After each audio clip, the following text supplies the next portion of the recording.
प्रभु यीशु मसीह के अद्भुत और सामर्थ्य नाम में बाइबल अध्ययन श्रृंखला के अंदर आपका स्वागत है। रोमियो की लिखी हुई पत्री का अध्ययन अपन कर रहे हैं और हम ये जानते हैं हमारे विश्वास की एक आधारशिला है ये पत्री। इसको समझना बहुत जरूरी है और हम आज तीसरे अध्याय की 21 आयत से आगे अपन देखेंगे।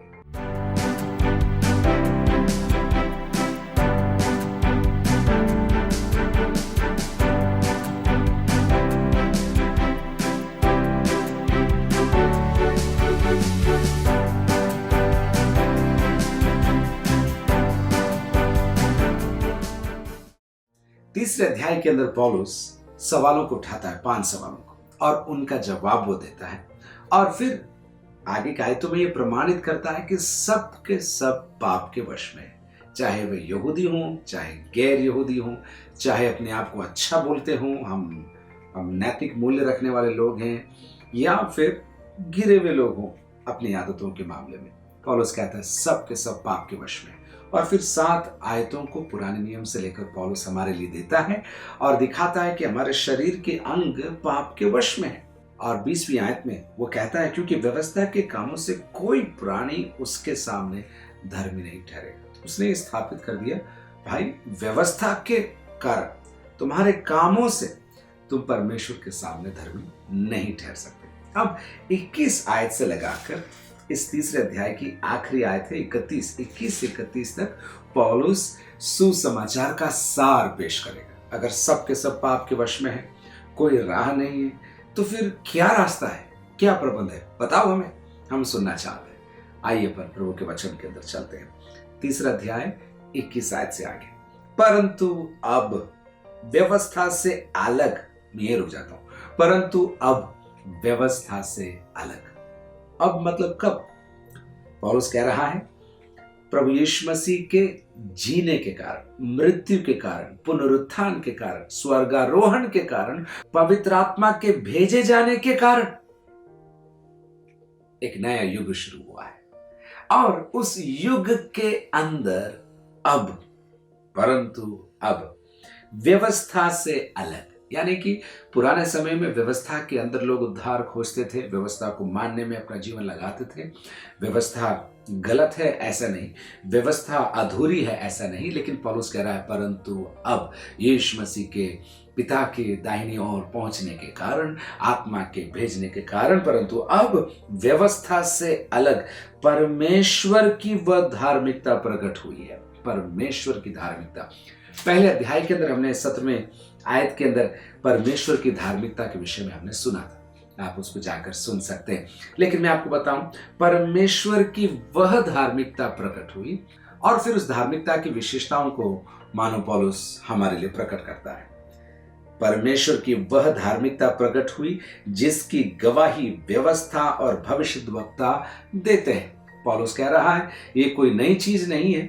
व्यवस्था के अंदर भविष्यद्वक्ता लोग इस आई हुई महिमा के विषय में, जो आज का प्रबंध है, यीशु मसीह के द्वारा जो रास्ता मेरे लिए और आपके लिए खुल गया, उसकी गवाही व्यवस्था और भविष्यद्वक्ता देते थे। यानी कि पुराने नियम के अंदर इसकी घोषणा थी और प्रभु यीशु मसीह की मृत्यु, जी उठने और स्वर्गारोहण और आत्मा के भेजने के द्वारा अब ये लागू कर दी गई। चलिए देखते हैं 22 आयत से आगे मैं आपके लिए पढ़ रहा हूं। अर्थात परमेश्वर की वह धार्मिकता जो यीशु मसीह पर विश्वास करने से सब विश्वास करने वालों के लिए है, क्योंकि कुछ भेद नहीं। 23वीं आयत, इसलिए कि सब ने पाप किया है और परमेश्वर की महिमा से रहित है। परमेश्वर की धार्मिकता के गुण देखिए, मैं आपके सामने उनको बोलता हूं। इसकी पहल परमेश्वर की ओर से हुई है, भूलना मत।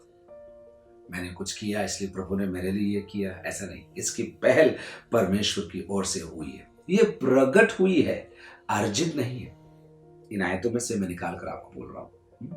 पुराने नियम में इसके बारे में संकेत है। प्रभु यीशु पर विश्वास द्वारा ही ये धार्मिकता लागू होती है और फिर ये सब मनुष्यों के लिए। तो प्रभु यीशु मसीह ने हमारे लिए द्वार खोल दिया।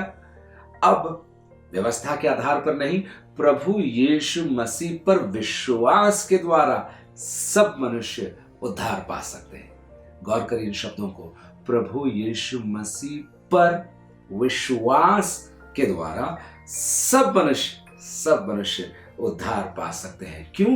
क्योंकि सबने पाप किया है और परमेश्वर की महिमा से वंचित हैं या रहित हैं। 24वीं आयत, परंतु उसके अनुग्रह से उस छुटकारे के द्वारा जो मसीह यीशु में है सेंत मेंत धर्मी ठहराए जाते हैं। 25, उसे परमेश्वर ने उसके लहू के कारण एक ऐसा प्रायश्चित ठहराया जो विश्वास करने से कार्यकारी होता है कि जो पाप पहले किए गए और जिन पर परमेश्वर ने अपनी सहनशीलता के कारण ध्यान नहीं दिया, उनके विषय में वो अपनी धार्मिकता प्रकट करे। 26, वरन इसी समय उसकी धार्मिकता प्रकट हो कि जिससे वह आप ही धर्मी ठहरे और जो यीशु पर विश्वास करे उसका भी धर्मी ठहराने वाला हो। आप देख रहे हैं यहां पर इन आयतों के अंदर कई शब्द आए हैं। छुटकारा, प्रायश्चित, धर्मी ठहराया जाना, ये सब उद्धार के पर्यायवाची जो शब्द छुटकारा आया है 24वीं आयत के अंदर, परंतु उसके अनुग्रह से, यानी कि मेरी काबिलियत नहीं, मेरी पढ़ाई नहीं, मेरी दुआ नहीं, मेरी बपौती नहीं, मुझे कितना आता है, मैंने प्रभु के लिए कितना किया, वो नहीं, उसके अनुग्रह से। एक बार मेरे साथ बोलिए, उसके अनुग्रह से मेरा उद्धार हुआ है। इसके अंदर एक फ्रीडम है स्टेटमेंट के अंदर कि आपके कार्यों से नहीं, उसके अनुग्रह से। फिर एक और शब्द, छुटकारे के द्वारा जो मसीह यीशु में। ये छुटकारा जो शब्द है कई बार हम समझ नहीं पाते, लेकिन पुराने नियम को अगर आप बराबर जानते हैं तो वहां पर कई बार ये शब्द का प्रयोग हुआ है। उदाहरण के लिए, गुलामी के अंदर से 430 साल की गुलामी के बाद परमेश्वर ने इजरायली कौम को छुड़ाया, मतलब एक नई जीवन शैली के लिए वो बाहर कर दिए गए। एक और प्रयोग है इस शब्द का, हर पहलौठा यानी कि जो पहले जन्मा है वो परमेश्वर का होता था और एक रकम देकर उस पदवी से उसको छुड़ाया जा सकता था। ठीक है, तो वो भी इस शब्द का एक अर्थ है। मैं पढ़ूंगा आपके लिए, उसके अनुग्रह से उस छुटकारे के द्वारा जो मसीह यीशु में है। मसीह यीशु के अंदर मेरी और आपकी छुड़ौती दी गई। हम पाप के अंदर गुलाम थे, हम संसार के थे, हम शैतान के थे, लेकिन बहुमूल्य रक्त यीशु का बहाया गया, मेरी कीमत अदा कर दी गई, मेरे पापों की कीमत अदा कर दी गई, मेरी ही नहीं सारे संसार के पापों की कीमत अदा कर दी गई। और जो कोई विश्वास करेगा वो नाश नहीं होगा परंतु अनंत जीवन पाएगा। तो देखिए, उसके अनुग्रह से उस छुटकारे के द्वारा जो मसीह यीशु में है मेरा छुटकारा। आपको याद रखना प्रियो, मसीह यीशु में है छुटकारा। चर्च के अंदर नहीं, प्रेयर टावर के अंदर नहीं, ये पास्टर नहीं, वो लीडर नहीं, ये वक्ता नहीं, ये म्यूजिशियन नहीं, ये वर्शिप नहीं, गाना नहीं। मेरा और आपका छुटकारा मसीह यीशु में है। एक बार और बोलता, मसीह यीशु में मेरा और आपका छुटकारा है। और फिर सेंत मेंत धर्मी ठहराए जाते हैं, फ्री में धर्मी ठहराए जाते हैं। धर्मी ठहराया जाना कानून से जुड़ा हुआ शब्द है, धर्मी ठहराया जाना। देखो, एक तो होता है एक अपराधी आता है और उसको दंड दिया जाता है, ठीक है, एक अवस्था दंड दिया जाता है लेकिन उसका दंड माफ कर दिया जाता है। लेकिन एक और अवस्था है, एक अपराधी आया, वो दंड के योग्य था, न केवल दंड माफ कर दिया गया परंतु इस व्यक्ति को उसी जगह पर लौटा दिया गया मानो उसने कभी ये गलती की ही ना हो। ये है जस्टिफिकेशन, इंग्लिश के अंदर just as if I have not sinned, यानी कि मानो मैंने ये पाप कभी किया ही नहीं। तो न केवल मैं और आप दंड से बचाए गए, लेकिन परमेश्वर के अनुग्रह के द्वारा, सेंत में उस बहुमूल्य रक्त के द्वारा, उस कलवरी के प्रेम के द्वारा परमेश्वर ने मुझे अपनी संतान की पदवी पर मुझे पुनः स्थापित कर दिया। यह है जस्टिफिकेशन। समझिए, धर्मी ठहराए जाते हैं। और फिर उसके बाद उसे परमेश्वर ने उसके लहू के कारण, याद रखिए, लहू के कारण एक ऐसा प्रायश्चित ठहरा है। ये शब्द प्रायश्चित नए नियम के अंदर एक बार और ही आएगा, इब्रानियों को लिखी पत्री उसके 9वें अध्याय के 5वीं आयत में आएगा, प्रायश्चित ठहरा। हिंदी के अंदर अपने शब्द जानते, प्रायश्चित यानी कि मेरे लिए कोई चढ़ावा चढ़ाए अगर इस शब्द का मैं प्रयोग कर सकता हूं तो उससे परमेश्वर ने उसके लहू के कारण एक ऐसा प्रायश्चित ठहराया। मेरे लिए परमेश्वर ने यीशु को लहू बहाने के कारण प्रायश्चित ठहराया। लहू, खून, सुनते ही हमको घिन आती है, चक्कर आता है, फेंट हो जाते हैं, लेकिन बाइबल बताती है लहू के अंदर ही जीवन है, जीवन है। और प्रभु यीशु मसीह का लहू जिंदा लहू है जो मेरे और आपके लिए बहाया गया। देखिए, उसे परमेश्वर ने उसके लहू के कारण एक ऐसा प्रायश्चित ठहराया जो विश्वास करने से कार्यकारी होता है। साहब सुनना, उद्धार सबके लिए, लेकिन विश्वास करना पड़ेगा। ट्रेन जा रही है दिल्ली, लेकिन बैठना पड़ेगा। हाँ, ट्रेन जा रही होगी, मैं भी जा सकता हूँ, मेरे को जाने की इच्छा है, बहुत अच्छा लगता है दिल्ली, ट्रेन भी बहुत अच्छा लगता है, बोलना काफी नहीं, आपको गाड़ी में बैठना पड़ेगा। इसलिए लिखा है यहाँ पर, जो विश्वास करने से, किस पर? यीशु पर विश्वास करने से, उसके बहुमूल्य रक्त पर विश्वास करने से, उसके कलवरी के प्रबंध पर विश्वास करने से, विश्वास के द्वारा ये कार्यकारी होता है कि जो पाप पहले किए गए और जिन पर परमेश्वर ने अपनी सहनशीलता के कारण ध्यान नहीं दिया, उनके विषय में वो अपनी धार्मिकता प्रकट करे। यानी कि ऐसे भी समय थे जहां पर परमेश्वर अपने आप को बंद कर दिया, क्षमा कर दिया, आपको मौका दे दिया। इंग्लिश में कहावत है सेकेंड चांस।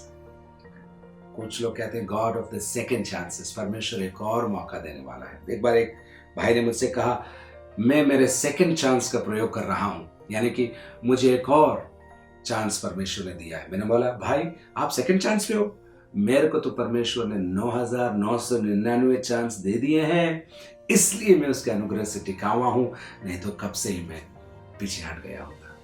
हमारी धार्मिकता नहीं, परमेश्वर का अनुग्रह है। सेंत में मैं धर्मी ठहराया जाता हूं, क्यों? क्योंकि मैं यीशु के लहू पर विश्वास करता हूं। वरन इसी समय उसकी धार्मिकता प्रकट हो कि जिससे वह आप ही धर्मी ठहरे। याद होगा आपको, पहले अध्याय के अंदर मैंने आपको बताया, धार्मिकता परमेश्वर का स्वभाव है, धार्मिकता परमेश्वर का कार्य है जो उसने कलवरी के क्रूस पर किया, और धार्मिकता एक इनाम है जो वो मुझे देता है। मुझ अयोग्य को वो धार्मिकता का लिबास पहनाता है। वरन इसी समय उसकी धार्मिकता प्रकट हो कि जिससे वह आप ही धर्मी ठहरे, और जो यीशु पर विश्वास करे उसका भी धर्मी ठहराने वाला बने।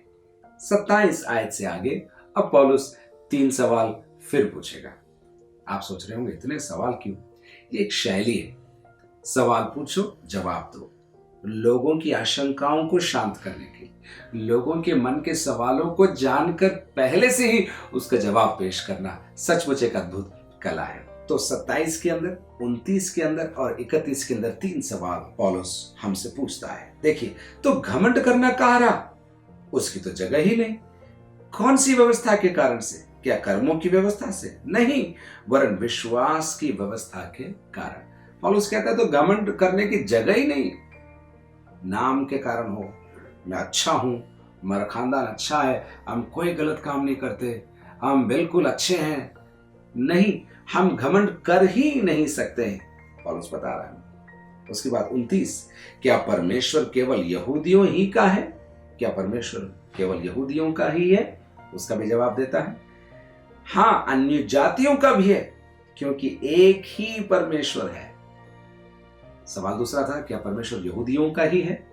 पौलुस उसका जवाब देता है, अन्य जातियों का भी है, क्योंकि परमेश्वर एक ही है जो खतना वालों को विश्वास से और खतना रहितों को भी विश्वास के द्वारा धर्मी ठहराएगा। ठीक है, 2 सवाल हो गए। घमंड का रहा, वो जगह नहीं हमारे घमंड के लिए। दूसरा, क्या परमेश्वर केवल यहूदियों का ही है? नहीं, क्योंकि उनका भी उद्धार और हमारा भी उद्धार विश्वास के द्वारा ही है। पौलुस भाई, आप बोल रहे हो व्यवस्था नहीं, अब विश्वास के द्वारा उद्धार होता है। तो तीसरा सवाल उठता है, क्या हम व्यवस्था को विश्वास के द्वारा व्यर्थ ठहराते हैं? पौलुस जवाब देता है, कदापि नहीं। ये तीसरी बार शब्द पौलुस इस्तेमाल कर रहा है इसी अध्याय के अंदर। बिल्कुल नहीं, कदापि नहीं, वरन व्यवस्था को स्थिर करते हैं, क्योंकि व्यवस्था विश्वास के द्वारा इस धार्मिकता के मार्ग के अंदर पूरी हुई। जो संकेत हमें मिल रहे थे यहां पर पूरे हो रहे हैं। जो बातें और जो अंदेशा हमें व्यवस्था के अंदर मिल रहा था, यीशु मसीह में पूरा हुआ है। इसलिए पौलुस कहता है कि व्यवस्था को विश्वास के द्वारा हम व्यर्थ नहीं ठहराते, परंतु उसे स्थिर करते हैं।